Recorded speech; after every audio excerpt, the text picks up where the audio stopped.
Allez, Auberge-Alien maintenant de faire l'effort. Ils ont 40 minutes pour peut-être se mettre dans une situation encore plus confortable au classement. 40 minutes pour exister et survivre dans ce championnat de France. Rouge. Ouais. Le coup d'envoi de cette deuxième mi-temps, donné par Felipe Contepomi, l'ouvreur de Toulon, récupéré par Michael Forest. 9 pour Bourgoin, 7 pour Toulon, les 2 petits points d'avance pour Bourgoin, avec le dégagement de Benjamin Boyer, évidemment. Un tout autre match et les conditions pluvieuses, humides, qui vont pas évidemment faciliter le... Ouais, mais il a bien fait son travail. La maîtrise du ballon. Il a bien maîtrisé justement son travail sur son ballon, prise de balle, dégagement en touche malgré la pression de Cibré qui était montée très très vite sur le jeu au pied de Benjamin Boyer. Allez, c'est Sébastien Bruno, oui, la prise de balle de Fernandez Lebec. Ouais, en début d'alignement, hein, malgré la contestation bergalienne, ce ballon a été assuré. Ça déroule, ça des axes, on n'est pas sorti, on a fait l'effort de ne pas sortir. Oh, ça y est. Ça y est, sur une dernière tentative d'avancer, Sébastien Bruno. Ouais, ça avait fallu de peu parce que l'organisation, belle prise de balle de l'IOB, malgré la défense adverse, mais après, derrière, on reste debout. Côté toulonnais, on essaie de faire l'effort, mais très bonne aussi orientation défensive des Bergaliens vers la touche.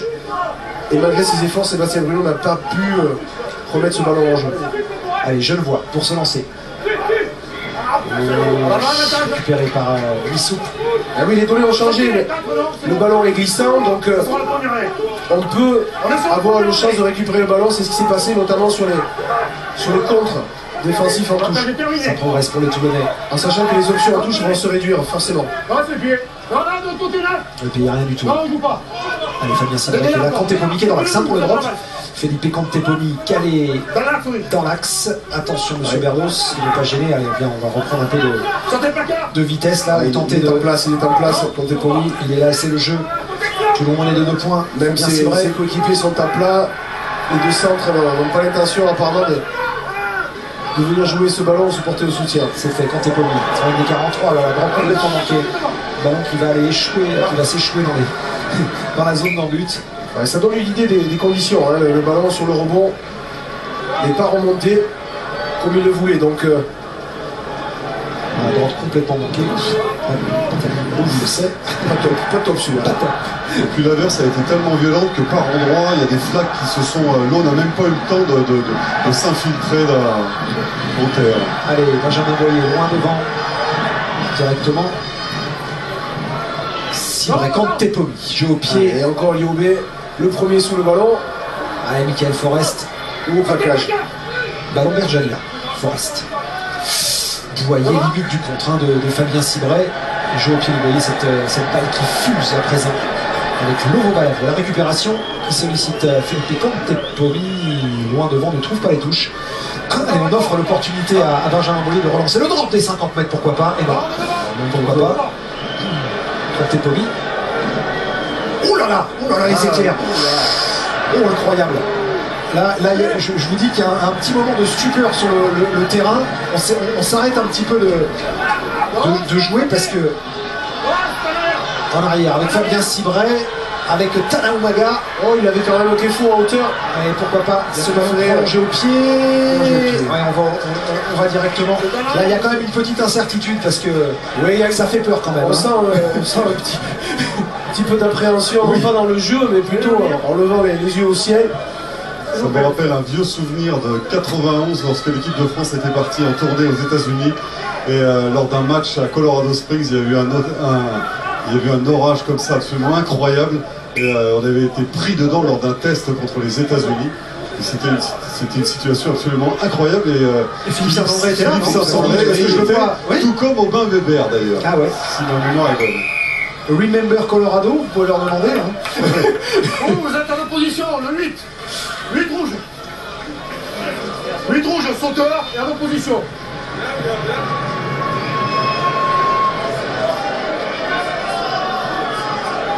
Je vais aller voir Philippe Saint-André pour lui D'abord, Philippe, j'ai deux questions. La première, elle concerne le match. Est-ce que vous avez le sentiment d'avoir finalement pas trop mal profité de la première période en virant avec 2 points de retard seulement? Non, je pense qu'on aurait dû virer avec un score positif pour nous. Voilà, on prend une dernière pénalité sur une mêlée où ça se lève des deux côtés. Bon, il faut qu'on soit un peu plus maîtrisé, il faut qu'on soit un peu plus de discipline et un peu plus patient et qu'on essaye de marquer dans le temps fort. Là, on est bien, on a une touche en 15 mètres, on se fait pénaliser. Bon, on sait que c'est dur à Pierre Rajon, mais bon, il reste encore 35 minutes. Voilà. L'orage, ça te rappelle pas des souvenirs?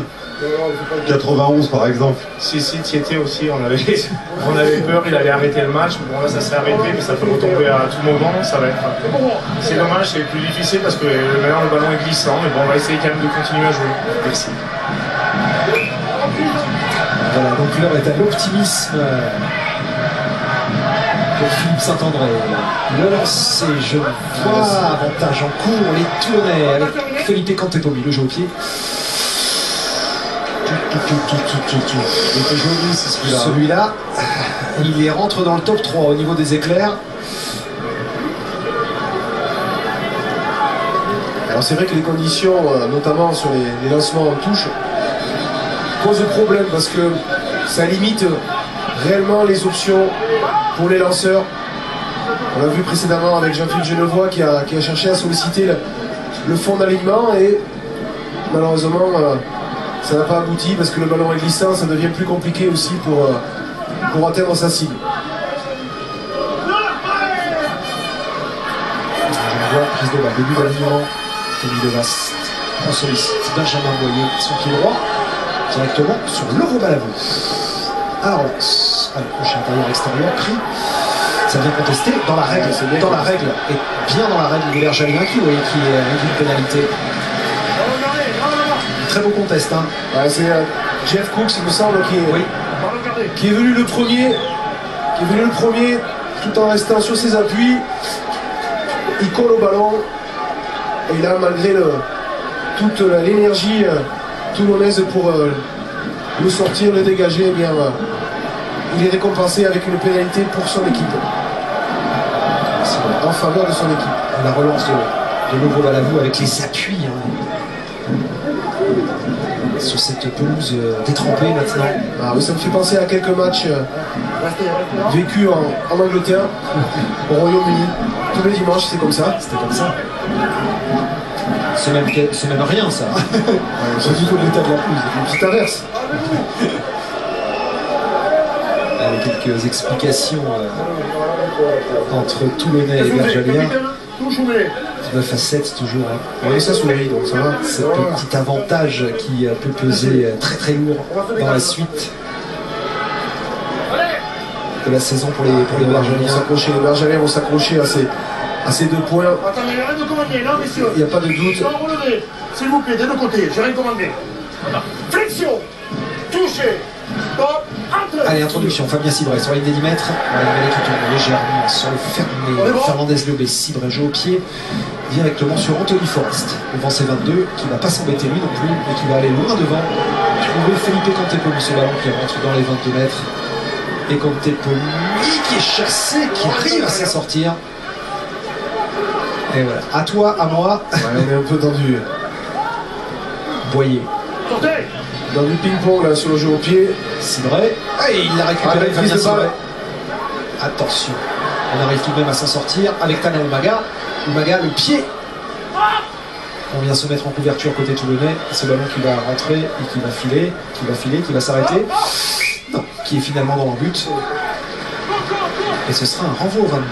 Les deux équipes qui peinent à se passer le ballon, qui évitent de prendre ce risque-là, malheureusement, hein, évidemment, parce qu'on aimerait quand même que ce soit un peu plus spectaculaire, mais là, aujourd'hui, et vu les conditions, dans cette seconde mi-temps, on peut s'attendre à ce que Toulon comme Bourgoin essaie plutôt d'occuper le terrain adverse.